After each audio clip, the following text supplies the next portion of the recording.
नत्र भने हर्क साम्पाङले एउटा तिलको दाना जत्र मिस्टेक गरेको देखाइदिनु नि त यहाँ हैन।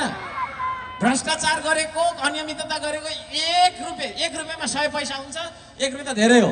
1 पैसा मात्रै मुखमा पर्दा त्यही मेरो मरण होस् भनेर सालपा सिलिजुङमा कसम खान जाने किराँतीको छोरा हो यो। के गल्ती गर्यो हर्क साम्पाङले हैन? नेता र तपाईको चाहिँ राजनीतिको परिभाषा चेन्ज गर्यो भन्नुभयो अघि भर्खर पूर्ववक्ताले। हो तपाईले कुनै मेयर यस्तो फ्याटफ्याटे चप्पलमा आएको देख्नुभयो? देख्नुभयो? छैन है। सुविधाको जीवन त मेरो पनि छ होला नि त अलिअलि त। त्यो सबै कुरा त्यागेर त्यत्रो कठोर श्रम गर्ने तपाईको चाहिँ मान्छेलाई गाली गरेको छ, गाली गरेको छ। देश आफै बन्दैन गाली गर्दै अरूलाई। नगर्नुहोस् गाली। गल्ती छ भने भन्नुहोस्, यस्तो गल्ती छ भने भन्नुहोस्। म यहाँ सेरेर झुन्डेर मर्न तयार छु। तर बिना गल्ती हावाको तपाईको चाहिँ आरोप लगाएर नगर्नुहोस्। म त्यो भन्न चाहन्छु। यहाँहरू सबैजनालाई धेरै धेरै धन्यवाद दिन चाहन्छु। अब धेरै कुरा म राख्दिनँ। हामी सबै मिलिरहेका छौँ। यो तपाईँ हो, म हो, हामी हो देश बनाउने, अरूले बनाउँदैन। हामी हो देश बनाउने भनिदिनुहोस् त। धन्यवाद दिन चाहन्छु। अब यो देशको माटोलाई वचन दिउँ, अलिकति दिउँ त। यो माटोलाई वचन दिउँ अलिकति, किन दिउँ? ल त्यसो भने तपाईँ बसिरहेको ठाउँमा उभिनुहोस्। तपाईँ बसिरहेको, तपाईँले टेकिरहेको यो देशको माटोलाई छोइदिनुहोस् एकचोटि प्लिज। म सामूहिक रूपमा यहाँहरू सबैजनालाई यो देशलाई वचन दिनका लागि हार्दिक अनुरोध गर्न चाहन्छु। पछाडितिरकोहरूले पनि माटोलाई छोइदिनुहोस्। दाहिने हातले, तपाईँको दाहिने हातले छोइदिनुहोस्। यो पवित्र माटोलाई छोइदिनुहोस्। माटोलाई छोइदिनुहोस्। माटोलाई सुन्नुभयो?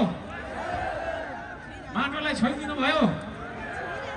ल कस्तो थियो माटोको? माटोले के भन्दै रहेछ त थाहा पाउनुभयो? ल यदि त्यसो हो भने अब हामी सबैले त्यो माटो छोएको, अहिले भर्खर हाम्रो देशको पवित्र माटो छोएको दाहिने हातलाई देब्रेपट्टिको छातीमा जहाँ तपाईँको मुटु धड्किरहेको छ त्यहाँनिर मुठी कसेर राख्नुहोस् त यसरी। अब हामी सामूहिक रूपमा यो कुनै तपाईँको छैन धार्मिक रिचुअल्स होइन, धार्मिक अनुष्ठान होइन। सबै धर्म मान्नेले यो गर्न सक्छ। देशलाई हामी वचन दिन्छौँ। मलाई होइन, मलाई होइन, मलाई होइन, म मरेर जाने मान्छेलाई होइन। यो देशलाई वचन दिनुहोस् तपाईँले। अब यो देशलाई वचन दिनुहोस्। तपाईँ तयार हुनुहुन्छ? यदि त्यसो भने मैले जे भन्छु त्यही कुरा काठमाडौँले सुन्ने गरी भन्नुहोस्। काठमाडौँले सुन्ने गरी। लजाउनु हुँदैन। नेपाली लजाएर डराएर हिचकिचाएर पनि देश चाहिँ लुटेराहरूले लुटेर खाइसकेको हो। त्यसो भएको कारणले अब निडर भएर बोल्छ नेपाली। अब निडर भएर अगाडि बढ्छ नेपाली। तयार हो?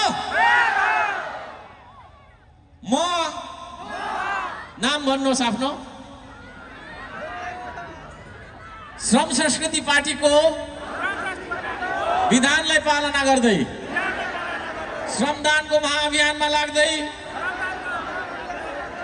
यो देशको स्वाधीनता, भौगोलिक अखण्डता, सांस्कृतिक विविधता सहितको राष्ट्रिय एकता र सार्वभौम सत्ता बचाइराख्न जस्तोसुकै कठिन परिस्थितिमा समेत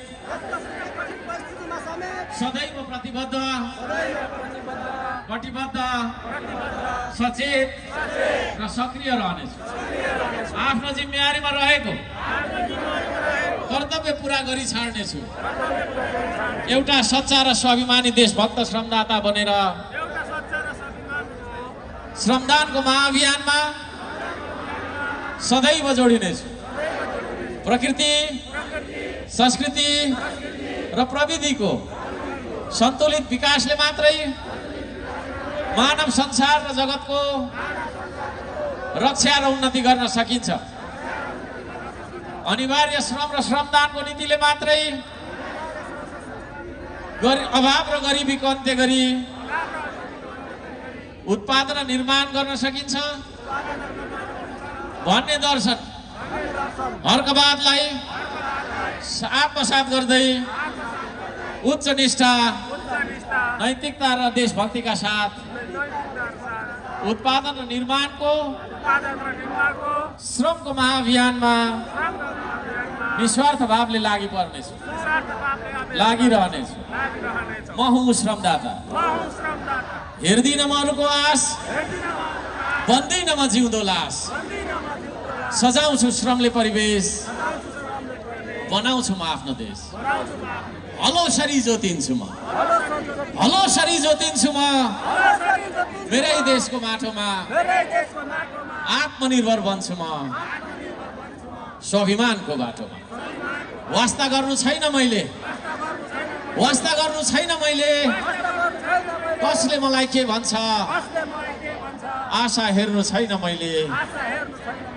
कसले मलाई के दिन्छ ऐना हेर्दा जो देखिन्छ उही हो देश बनाउने ऐना हेर्दा जो देखिन्छ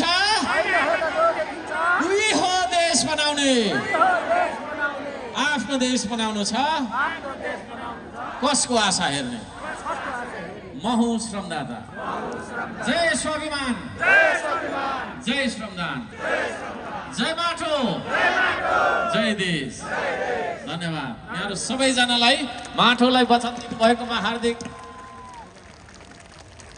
धन्यवाद दिन चाहन्छु र अब हामी